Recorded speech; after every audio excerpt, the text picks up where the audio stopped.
Boa tarde. Que alegria estar aqui com vocês.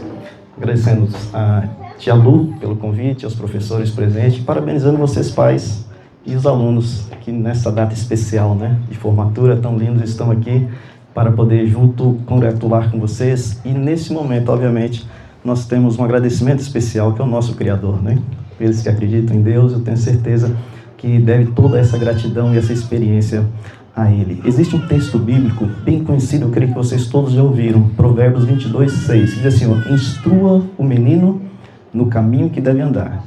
Quando for velho, não se desviará dele. É isso que vocês estão fazendo, o que a escola está fazendo, e pela graça de Deus nós teremos a oportunidade de viver essa experiência. Jesus, sem dúvida, foi o maior mestre de todos. E certa vez ele estava, como vocês conhecem muito bem, o seu ministério era sempre seguido por muitas pessoas. E certa vez ele olhou e viu uma grande multidão aproximando-se dele. Isso está lá em Mateus capítulo 5, o Sermão do Monte. Vocês possivelmente já leram e já conhecem esse texto. E diz que então, ao ver aquela multidão, ele subiu ao monte e se assentou. E então aquela multidão se aproximou dele.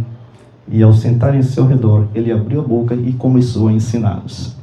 Nesse verso que está em capítulo 5 de Mateus, já no verso 1 e no 2, nós encontramos 5 ações de Jesus. Primeiro, ele vê a multidão.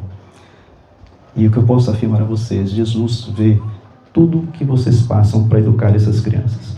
Jesus, ele conhece todas as suas lutas, mesmo que você se sinta às vezes em meio à multidão de uma sociedade bastante conflituosa, bastante desafiadoras, que encontra lutas e desafios hoje para criar uma criança, para educar uma criança, para instruí-la no caminho que deve andar. Jesus está vendo. E Jesus, a outra ação, ele sobe, ele vai em sua direção. E ele se assenta. Naquela época, para que era normal, quando os mestres, os professores ensinavam, hoje é normal o professor ficar em pé, os alunos sentados, Naquela época era o contrário, os mestres se assentavam e os alunos, os discípulos se assentavam ao redor dele. Jesus se assentou para ensinar. E a outra ação é que ele abriu a boca e começou então a ensinar. Enquanto isso, o texto diz que apenas uma ação da multidão. A multidão se aproximou de Jesus. Esta é a nossa única parte nesse processo. Se aproximar dele. Se aproxime dele e ele vai te orientar, vai te ensinar. E então ele começa a discorrer as bem-aventuranças. É óbvio que nós não temos tempo aqui para falar as bem-aventuranças. Esse Sermão da Montanha, ele tem 3 capítulos, capítulos 5, 6 e 7 do livro de Mateus. Mas apenas a primeira bem-aventurança, ele diz assim, bem-aventurados os humildes, os mansos de coração, porque deles é o reino de Deus. E esse ensinamento sobre o reino de Deus é a maior de todas as mensagens das Sagradas Escrituras. De Gênesis a Apocalipse, Deus está ensinando e nos mostrando que Ele tem um reino a oferecer a nós. Esse mundo que estamos hoje, ainda infectado pelo vírus do pecado, ele tem um fim. Essa é uma promessa bíblica. A promessa da volta de Jesus é a promessa que está mais incisivamente clara na palavra de Deus. Só no Novo Testamento há mais de 300 referências sobre a volta de Jesus. Na Bíblia toda há mais de 1.500 referências sobre a volta de Jesus, falando sobre esse reino de Deus. Quando ele estava prestes a voltar para os céus, ele reuniu os seus apóstolos e ele disse, não se turbe o vosso coração, credes em Deus, credes também em mim. Na casa do meu Pai há muitas moradas, e eu vou para lá preparar o lugar. E se eu for, eu voltarei e vos levarei para mim mesmo, para que onde estiver, estejais vós também.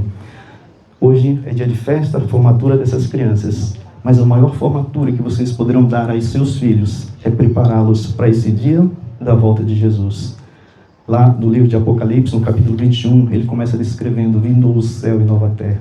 No verso 24 ele vai dizer assim, lá não haverá mais morte, nem pranto, nem dor, nem clamor, porque todas essas coisas serão passadas. Meus queridos, esta é o maior presente que o nosso Criador deixou para nós. A esperança de que esse mundo, embora às vezes pareça estar demolindo e caindo em angústia e aflição, há uma esperança para todos aqueles que creem no nome de Jesus. E que nesse dia de festa, de formatura dos seus filhos, vocês tenham em seus corações a alegria de saber que Jesus está com você, está vendo você, Ele irá trazer para você o maior presente de todos. É de dar a formatura eterna para os seus filhos. Para que naquele grande dia, todos nós estejamos reunidos como um só povo. E teremos um só Deus. E juntos viveremos para todo sempre. Essa é uma promessa de um Deus que não falha.